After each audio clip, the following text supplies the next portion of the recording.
अभी भारत में एक घटना हुई, राम मंदिर दान पात्र की चोरी की। कुछ कहा नहीं तो लोगों ने, पूरे भारत ने चलाया। बागेश्वर बाबा मौन है, चुप है। अब क्या बोले, जिन्होंने भगवान को नहीं छोड़ा वो हमको क्या खाक छोड़ा। दिया पर्ची नहीं खोली, नाम बताओ। अब हमने यदि नाम बता ही दिया तो वो हमको निपटा देगा, आज नहीं तो कल निपटा देगा, तो हम दूसरों के नाम ही नहीं बता पाएंगे। पक्का है तो स्वाभाविक है, इसलिए फायदा इसी में है।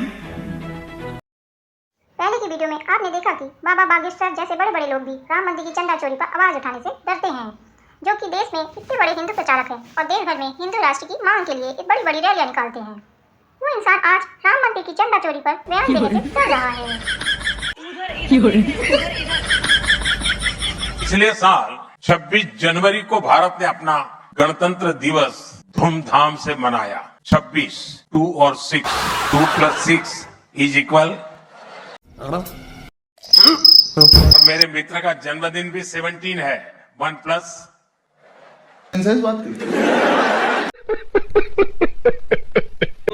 मीडिया के मुंह पे है ताला, कहेगा किससे तू लाला, रोजगार अपना मिलेगा, करना होता घोटाला, सरकारें हैं चोरों के जैसी, 57 के गोरों के जैसी, मजे उड़ाती है मेरी कमाई की लूट मार के।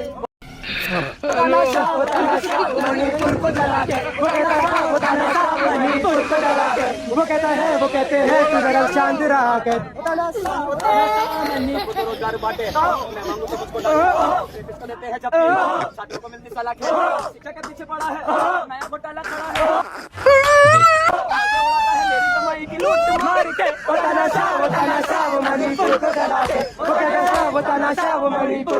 Hey, y'all, come look at this. देखिए, मोदी जी को तो आदत है जुमले फेंकने की।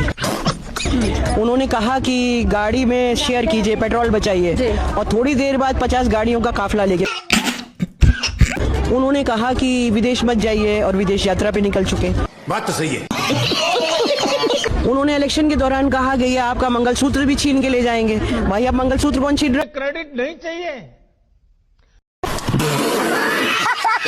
जब आप कह रहे हो सोना मत खरीदो, अभी तो ये आपको बता रहे हैं सोना मत खरीदिए। मतलब मैं तो सोना पहनती नहीं, तो मेरे लिए तो ये बेकार की बात है।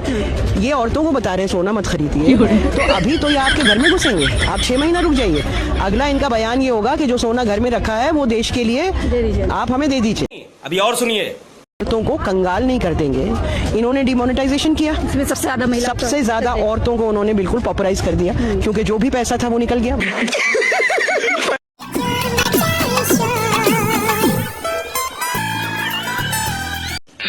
हेलो, तेरी भी जली ना। और क्या लो?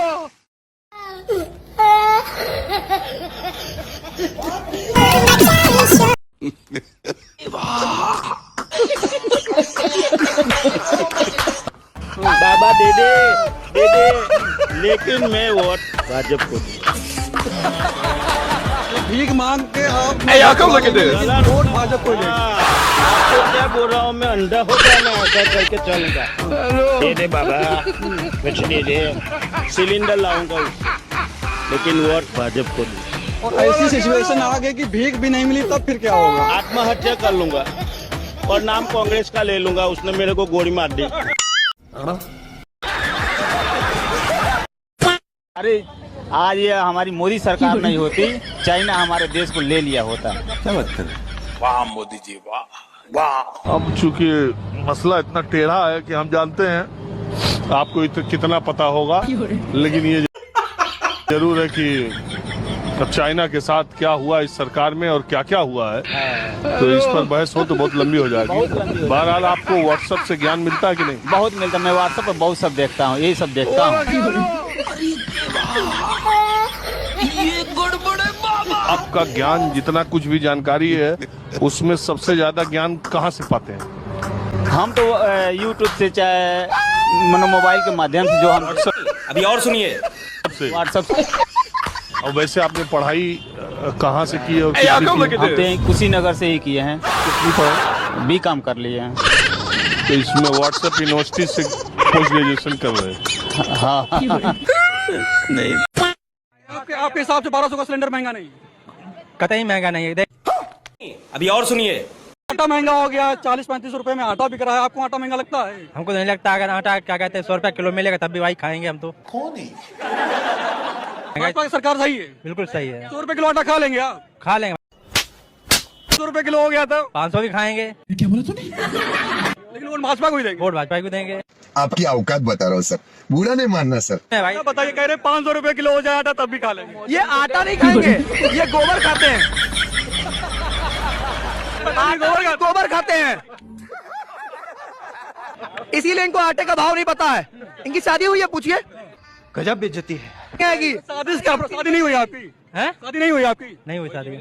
तो साला ये दुख का खत्म नहीं होता बे। शादी होएगी भी नहीं बता। गजब बेइज्जती है। झूठे आस्तिक हो, हंसी आती है मुझे तुम पर। अब तुम्हारी भावनाओं को ठेस नहीं पहुंच रही। देखो कैसे नितिन नवीन की रैली के आगे हनुमान जी को नचवाया जा रहा है।